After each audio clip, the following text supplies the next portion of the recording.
সোমবার এসএসসির চাকরি বাতিলের মামলার রায় ঘোষণা হলো কলকাতা হাইকোর্টে। বিচারপতি দেবাংশু বসাক এবং বিচারপতি মোহাম্মদ শাব্বার রশিদের ডিভিশন বেঞ্চ রায় ঘোষণা করছে। এসএসসি মামলায় 25,753 জনের চাকরি বাতিল করা হলো। 2016 সালের প্যানেলে চাকরি পেয়েছিলেন তারা। প্যানেলের মেয়াদ শেষের পরে যারা চাকরি পেয়েছেন তাদের বেতন দিতে হবে। এসএসসির নিয়োগ প্রক্রিয়ার অনেক ওএমআর শিট বা উত্তরপত্র এসএসসির ওয়েবসাইটে আপলোড করা হয়েছে। যেগুলি এখনো আপলোড করা হয়নি সেগুলি দ্রুত আপলোড করার নির্দেশ দিয়েছে আদালত। উত্তরপত্র যাতে জনগণ দেখতে পান সেই ব্যবস্থাও করতে হবে। প্যানেলের মেয়াদ শেষের পরে যারা চাকরি পেয়েছেন তাদের বেতন ফেরত দিতে হবে 4 সপ্তাহের মধ্যে। আদালত জানিয়েছে এসএসসির প্যানেলের মেয়াদ শেষের পরে যারা চাকরি পেয়েছেন তাদের জনগণের টাকা থেকে বেতন দেওয়া হয়েছে। 4 সপ্তাহের মধ্যে সুদ সহ সেই বেতন ফেরত দিতে হবে সকলকে। বছরে 12% সুদে টাকা ফেরত দিতে হবে। ব্যুরো রিপোর্ট, খবর আজকে।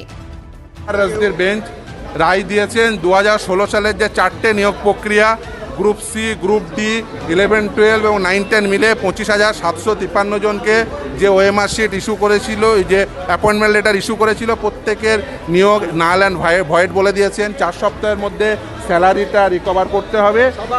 হ্যাঁ, এবং সেটা অর্ডারটা আপলোড হয়ে যায়। মূলত অযোগ্য চাকরি প্রাপকদের কথাই বলেছেন, সেটা নিয়েই অ্যাড্রেস করেছেন।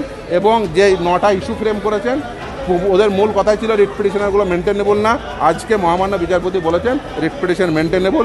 জুরিসডিকশন পয়েন্টে অ্যাড্রেস করেছেন এক্সপায়ারি অফ দ্য প্যানেলের পরে যারা অ্যাপয়েন্টমেন্ট পেয়েছেন তাদের অ্যাপয়েন্টমেন্ট নাল অ্যান্ড ভয়েড সহ যে 19 সেপ্টেম্বর 2022 সালের যে সার্টিফিকেট, যেটা নিয়ে বারবার কথা উঠেছে 65B কমপ্লায়েন্স হয়েছে কি হয়নি, আজকে মহামান্য বিচারপতি 65B কমপ্লায়েন্সের কথা বলেছেন।